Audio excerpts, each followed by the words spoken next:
Hello everybody, welcome back to the channel. If you're new here, my name is Jemma, I own Handmade Jems, and this is my channel where I do all the behind the scenes of my business. Today I am going to be doing a little kind of make with me video. It's not going to be a tutorial, it's just going to be a, you know, make this bag with me. But basically I got this book for Christmas from my family and it is by DIY Daisy. Really excited to have it because I really want to get into more apparel sewing this year and I thought that this would be the best way. It has 20 pattern-free projects with a lot of variations, so it's really colourful. Anything from a plain top face mask, it's got a scrunchie in here, we've got a tote bag, which is what we'll be doing today, as well as lots of other ones. So even like your tags and everything, like it's just beautiful. So for the tote bag, I'm actually using a fabric that I've had for a while and it's this beautiful cotton duck fabric, and I'm matching that with just a plain calico for the back of the bag. Also using a rotary cutter as well as my Fiskars cutting mat. I swear by my quilting ruler, so that is also what I will be using, with some white thread. I also used black for this project and just some pins in my pin cushion. Basically what the book is saying, we need to cut out 6 different cuts of fabric. So 2 of them are going to be for the actual bag, so they are the rectangles. 2 of them are for the straps and 2 of them are for the facing. So the facing is obviously just to make sure that it is nice and sturdy. I am going to work out what is what and what I need to do. Most of it will be in this calico fabric. Only one of the bag ones is going to be in that. So it's really all going to basically be the calico, so nice and easy for me. Sew along if you want to. I will pop the measurements that I use on the screen when I'm doing it. I am going to make the tote bag a bit bigger than what it is stating in this book, just because I like oversized totes. I don't really like small tote bags. So yeah, let's get sewing. Pause here if you would like the measurements in the book. As I said, mine will be a little bit different to these. Okay, so the first thing I'm doing is cutting the fabric. So I am just using my cutting mat and my rotary cutter and my quilting cutting ruler.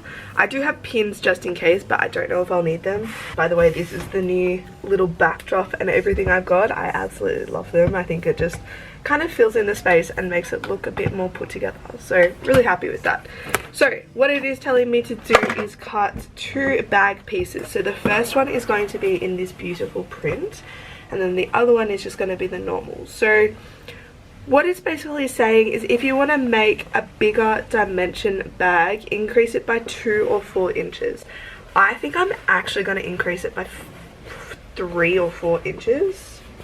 I'll see like what the measurements are and then I will work it out. So it is saying to cut the bag 15 3/4 inches by 17 3/4 inches, which in centimeters that is 40 by 45 centimeters.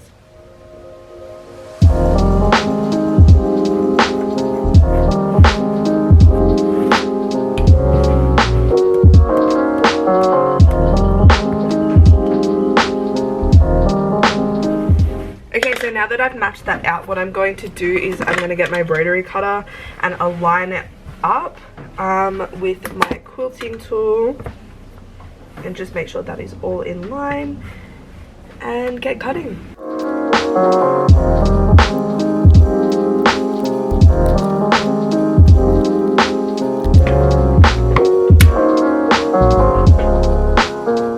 My rotary cutter literally just fell apart. Okay, cool. I think it just came loose, don't know why, but now let's finish cutting this. What I'm going to do is I'm going to repeat that step and do the other cutting of all the other measurements that I've written down with the calico, and I'll check back in after.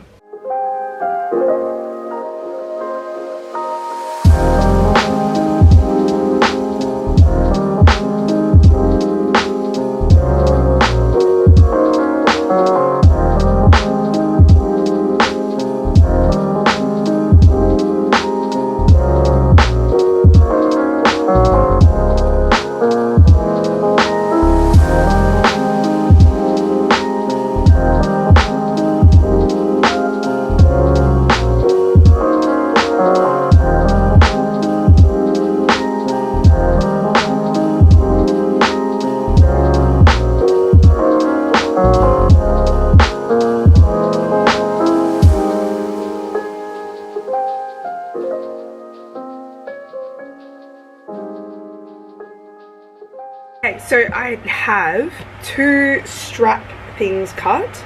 So they're the 2 straps. These are the 2 linings, so the facing. This is the back of the bag. And then this one is the front of the bag. And it will go like that. So I'm going to start on the right side of the fabric, mark the strap placement. It should be equal on either side. They recommend 4 3/4 inches from each.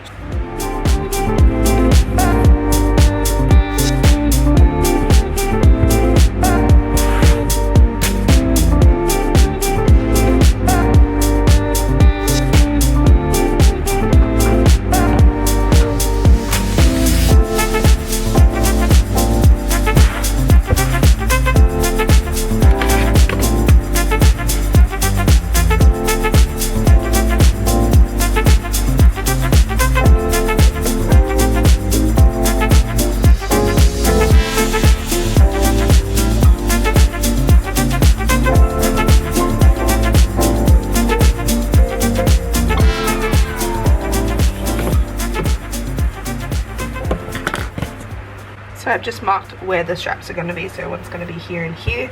I've done 4 3/4 inches in from the bag. Now what it's saying to do is grab my straps and I need to sew them. So basically it's saying to fold them in half lengthways. Before I do that, I'm going to get out my Cricut Easy Press and just give it a little press and a little iron. And then it's basically like sewing like you would a burrito method. So just sewing all the way along here, and I'm going to do that in a normal white stitch, and then I'm going to fix it with a black stitch once I've turned it inside out. So I'm going to get on that.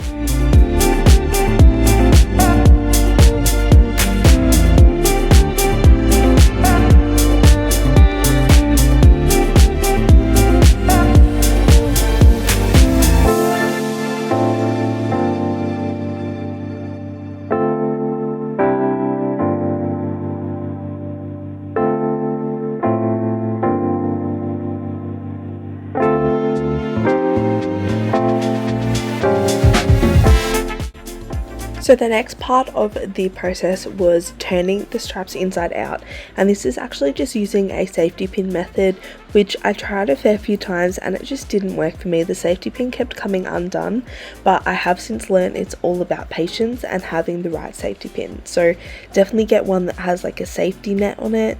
I can put a photo in here, but I ended up just doing my normal way of turning things inside out. Keep in mind though, this way of doing it is a lot more tedious, takes a lot longer, and is a lot more strenuous on your hands. And yeah, you can see I was struggling a fair bit, so it isn't most ideal. After that was done, it was time to sew them shut basically, so just making it aesthetically pleasing, and I used the black thread for this. So I set the stitch length a little bit different. Ideally next time if I want to do it, I would make the stitches a bit bigger so it would just like look like more lines rather than one full straight line, but you know, it's a first for everything. So I did this and had the black thread just as a contrasting thread, which I thought looked really cool. I have done the straps. Now they are a bit fiddly if you're not used to turning things inside out. The method that they use is a lot different to what I do for scrunchies. It's kind of similar to your burrito method if you make scrunchies. It worked eventually. I had done my 2 straps, folded the fabric over, sewed down the middle, turned it inside out, ironed it so it was like nice and flat, and the seam was in the middle at the back, so that's like that seam there that you can see. And then I just top stitched over the top just to give it a little volume and just to tie it in and make it look, I don't know, not more professional, but just give it a little bit more character. What I'm going to do now is it's saying to put both of the straps on the outside of the pieces. So I have to lay this down and then put the straps facing correct way and then sew that there. So I'm going to pin them and then sew them, leaving a 1/4 inch stitch allowance or seam allowance just so that we can finish it off and make it into a nice bag. So I'm going to do that now and I'll check back in soon.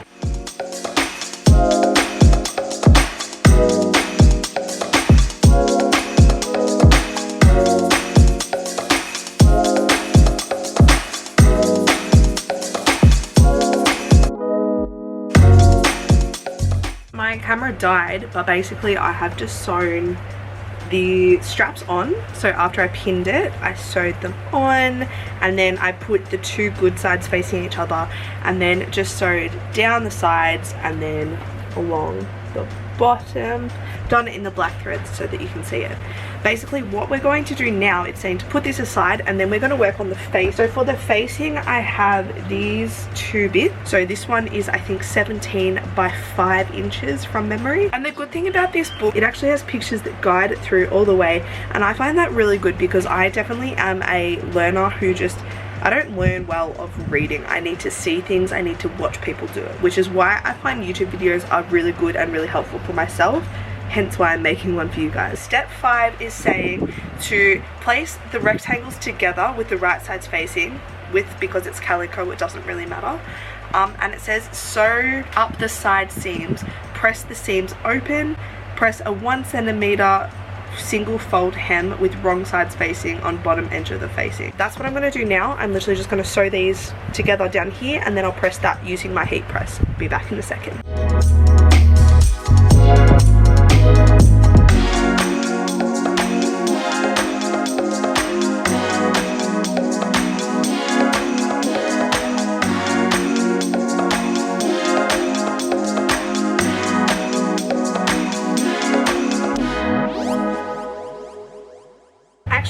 This angle.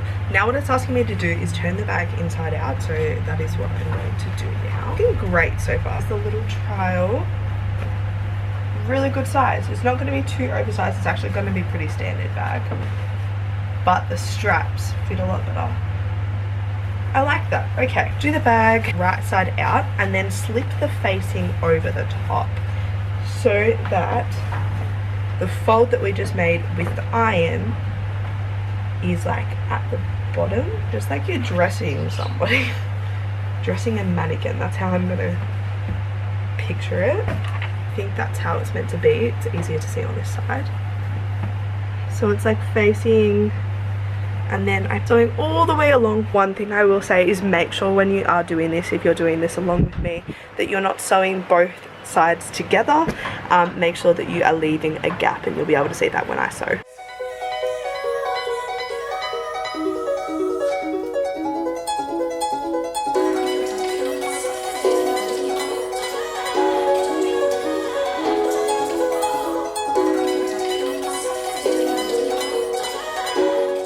Alright, so the facing is on, and what it's telling me to do is turn the bag inside out yet again, and then the facing should kind of fall.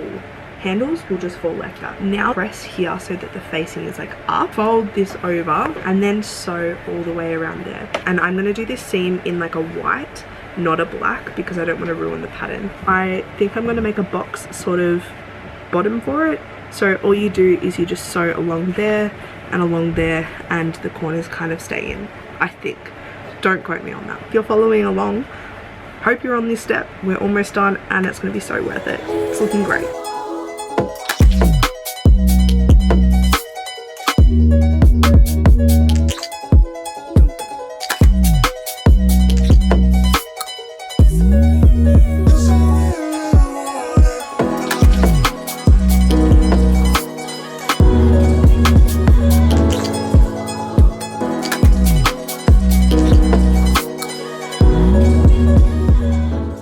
And one of the final steps is to cut all the loose threads off, which is just what I was doing here.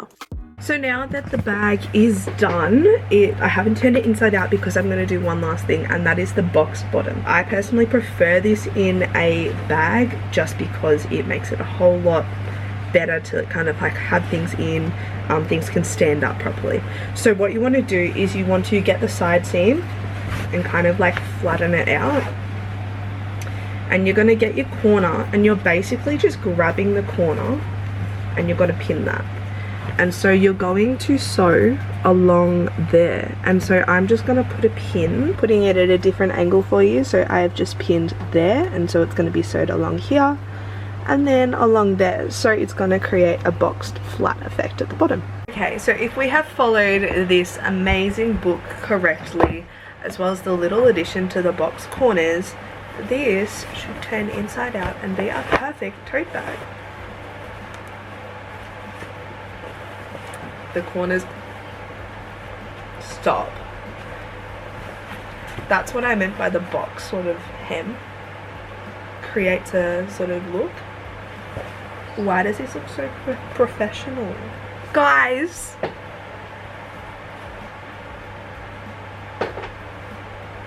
Stop. And that is how you make a boxed bottom tote. How beautiful is that? I think I might just reinforce the straps. As you can see, it's kind of not stuck down, so I think I'm just going to do like a seam cross box thing, but you don't have to do that. It's just gonna, you know, reinforce it a bit more.